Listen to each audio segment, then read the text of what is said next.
একটি পেঙ্গুইন প্রতি বছর ৮,০০০ কিলোমিটার পথ পাড়ি দিয়ে ফিরে আসে শুধু একটি মানুষকে ধন্যবাদ জানাতে। তারপর দীর্ঘ ৮ মাস সেই মানুষের সঙ্গেই কাটায়, আবার সমুদ্রের বিশাল নীল জলরাশিতে ফিরে যায় এবং পরের বছর সেই একই সময় উপস্থিত হয় সেই মানুষটির বাড়িতে। কিন্তু কেন? কি এমন সম্পর্ক আছে দুটি প্রাণের যা তাকে প্রতি বছর টেনে আনে একই মানুষের কাছে? আজকের প্রতিবেদনে দেখাবো সেই গল্প। পৃথিবীর ব্যস্ত হিংসায় ভরা সমাজে এক বৃদ্ধ মানুষ ও এক পেঙ্গুইনের অসাধারণ বন্ধুত্ব যেন এক টুকরো মানবিকতার গল্প। ব্রাজিলের রিও ডি জেনেইরো উপকূলে শুরু হয়েছিল এই হৃদয়গ্রাহী সম্পর্ক। ২০১১ সালে ৭৫ বছর বয়সী অবসরপ্রাপ্ত রাজমিস্ত্রি জিয়াও পেরেইরা ডি সুজা একদিন সমুদ্রের ধারে মৃতপ্রায় একটি ম্যাজেল্লানিক পেঙ্গুইনকে আবিষ্কার করেন। তেলমাখা অসহায় পাখিটি মৃত্যুর কিনারায় দাঁড়িয়েছিল। ডিসুজা তাকে বাড়িতে নিয়ে যান, পরিচর্যা করেন, খাবার দেন, ভালোবাসায় ভরিয়ে দেন। কয়েক সপ্তাহের মধ্যে পেঙ্গুইনটি সুস্থ হয়ে ওঠে।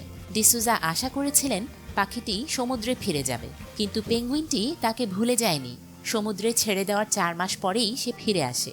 তারপর থেকে প্রতি বছর ৮,০০০ কিলোমিটার পেরিয়ে চিলির উপকূল থেকে ফিরে আসে এই বৃদ্ধের কাছে। তারা একসঙ্গে প্রায় ৮ মাস কাটায়। এরপর প্রজননের জন্য সমুদ্রে ফিরে যায়। এভাবেই চলতে থাকে তাদের বন্ধুত্ব। ডিসুজা ভালোবেসে পেঙ্গুইনটির নাম দেন ডিনডিম। তিনি বলেন ডিনডিমকে তিনি নিজের সন্তানের মতোই ভালোবাসেন। প্রতি বছর যখন সে ফিরে আসে মনে হয় যেন ঘরের ছেলে ঘরে ফিরেছে। ডিনডিমও তার ভালোবাসার প্রতিদান দেয়। ডিসুজার উঠোনে তার কাতর হাঁটা, মুখে মুখে ঠোঁট ছোঁয়ার দৃশ্য যেন তাদের বন্ধুত্বের গভীরতার প্রমাণ। ডিনডিম সম্পূর্ণ স্বাধীন। ডিসুজার বাড়ির উঠোন থেকে সে সাগরে চলে যেতে পারে, তবে উঠোনটি আংশিকভাবে ঘেরা, শুধু রাস্তার কুকুর থেকে তাকে রক্ষা করতে।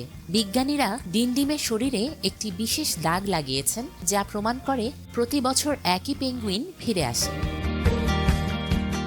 এই হৃদয়স্পর্শী গল্পটি আন্তর্জাতিক গণমাধ্যমেও প্রচারিত হয়েছে। বিবিসি, সিএনএন, দ্য গার্ডিয়ান, এমনকি ডিনডিমকে নিয়ে সিনেমাও নির্মিত হয়েছে। বিজ্ঞানীরা বলছেন ম্যাজেল্লানিক পেঙ্গুইনরা সাধারণত অনুগত হয়, কিন্তু ডিনডিমের এই সম্পর্ক সত্যিই ব্যতিক্রম। ভালোবাসার জবাব ভালোবাসায় দেওয়া, এটাই যেন প্রমাণ করল ডিনডিম। বোবা প্রাণীরাও অনুভব করতে জানে, ভালোবাসা পেলে তা ফিরিয়ে দিতেও জানে বহুগুণে।